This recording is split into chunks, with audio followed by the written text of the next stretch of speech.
अरे यार, यह तेरी भाभी है या कोई नौकरानी? कैसे कपड़े पहने हैं और कैसे काम में मगन है। कहाँ से पकड़ कर लाए हो यह नमूना?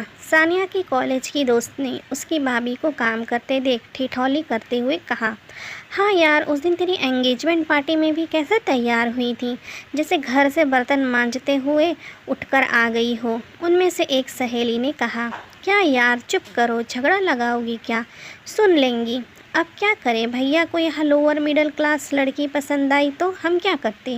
वह कहते हैं ना, दिल आया गधी पर तो घोड़ी क्या करती।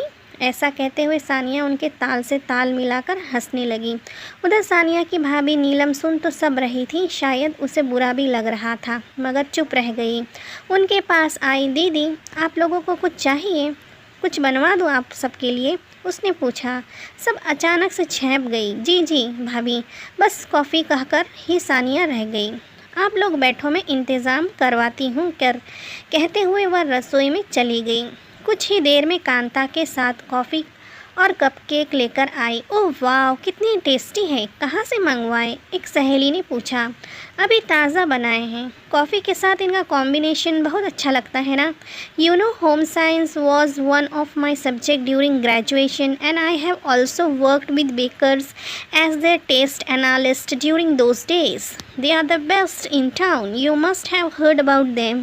कहते हुए वो वहाँ से चली गई। सारी सहेलियां एक दूसरे का मुंह ताकती रह गई। अरे यार, पहले बताना था ना कि इतनी तेज़ तर्रार है भाभी जी, तूने तो बेइज्जती करवा दी, सब सानिया से बोली। सबके जाने के बाद सानिया मुंह फुलाए फुलाए घूम रही थी। उसकी माँ जोगेश्वरी जी, जो कि तब बाज़ार गई हुई थी, जब वापस आई तो उन्होंने उससे उसका कारण पूछा, जिस पर सानिया ने मिर्च मसाला लगाकर सब बताया। अब तो नीलम को खूब झाड़ पड़ी, मगर उसने उस वक्त कोई जवाब देना उचित नहीं समझा। खैर, यह सब तो रोज़ का ही था। रोज़ उसे उसकी माँ के नाम से किसी न किसी बात पर ताना मार दिया जाता। पता नहीं उन्हें चिढ़ थी किस बात से। वह लव मैरिज करके आई इससे, या फिर वह मिडिल क्लास से है इससे, या फिर वह किसी की बेतुकी और ठेस पहुँचाने वाली बातों को चुपचाप नज़रअंदाज नहीं करती। खैर, कुछ दिन बाद सानिया की शादी की तारीख पक्की हो गई। मौका था तिलक का। जोगेश्वरी जी के सभी हाई सोसाइटी दोस्त और रिश्तेदार वहां मौजूद थे। नीलम एक भारी भरकम साड़ी में सर पर पल्लू किए इधर उधर सब जिम्मेदारियां निभाते हुए भाग दौड़ में लगी थी। अरे जोगेश्वरी, यह बहू लाई हो या नमूना? इतनी महंगी साड़ी की बैंड बजा रखी है, कोई तैयार होने का सहूर ही नहीं है इसको तो। उनकी एक सहेली ने कहा।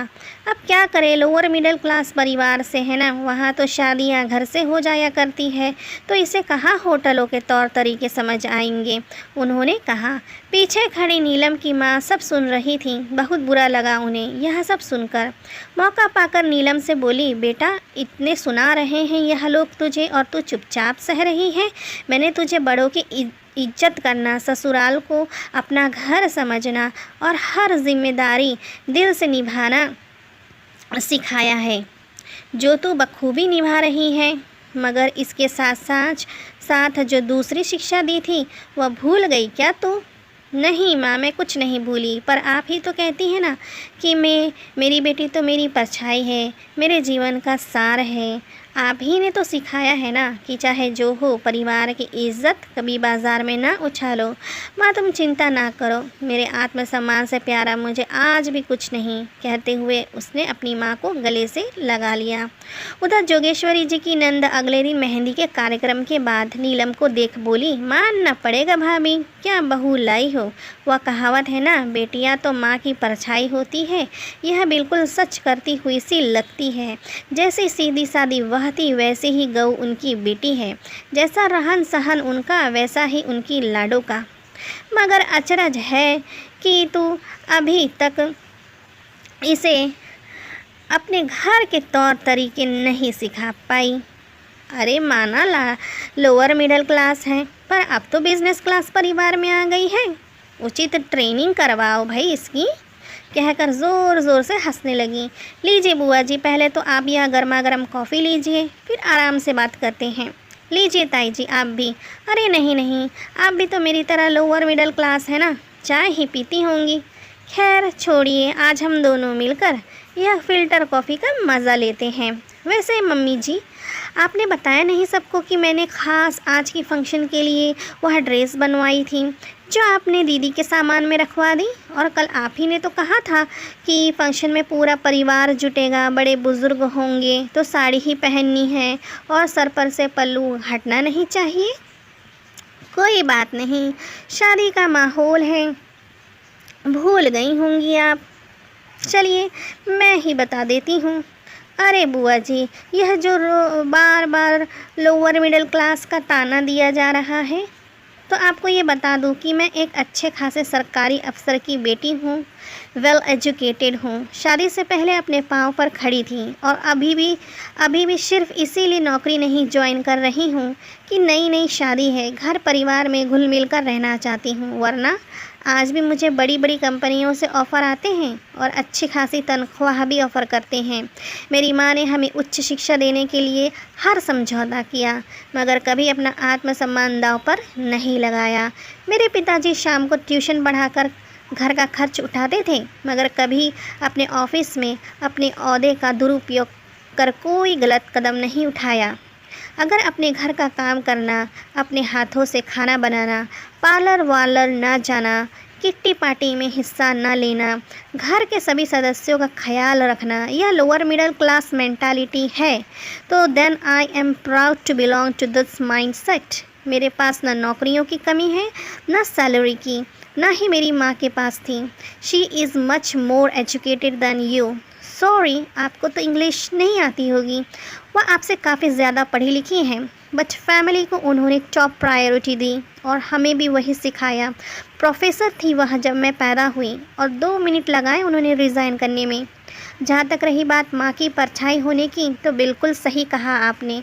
मैं अपनी माँ की परछाई हूँ हर बात में, अपने स्वाभिमान और आत्मसम्मान की रक्षा करने में भी। इसीलिए माफ़ कीजिएगा, लेकिन आज जब पानी सर से ऊपर उठ गया तो मुझे अपने लिए बोलना ही पड़ा, क्योंकि शायद यहाँ किसी को मेरी अनकही भाषा बहुत कोशिश करने के बावजूद भी समझ नहीं आई। बुआ जी, सानिया और जोगेश्वरी का सर झुका हुआ था। जोगेश्वरी की सहेलियां भी अपनी बगलें झांकती हुई इधर उधर खिसकने लगीं। आखिर उनकी हाई सोसाइटी मेंटालिटी आज कितनी लो क्लास लग रही थी। और हाँ सानिया, प्लीज़ मेरा ड्रेस वापस कर देना, कल शादी में वही पहनूंगी।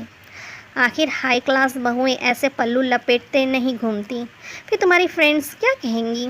आफ्टर ऑल वीडियोग्राफी भी तो कोई चीज़ है, उम्र भर की यादें जो अपनों के मान सम्मान से ऊपर है शायद आप सब के लिए। कहते हुए नीलम अपने रूम में चली गई। जोगेश्वरी, अभी भी वक्त है, चेत जाओ और सानिया को भी कुछ अच्छी सीख दो, वरना ससुराल में जो इसने ऐसा बर्ताव किया जैसा यह बचपन से ही करती आ रही है, तो बेइज्जती तुम्हारी ही होगी।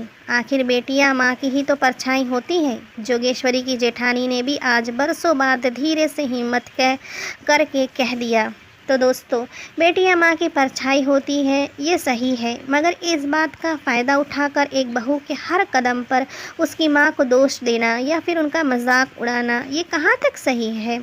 आखिर कौन सी माँ अपनी बेटी का बुरा चाह कर उसे गलत रास्ता दिखाएगी। कौन सी माँ होगी जिसे अच्छा लगेगा कि उसकी वजह से उसकी बेटी की उसके ससुराल में जग हंसाई हो।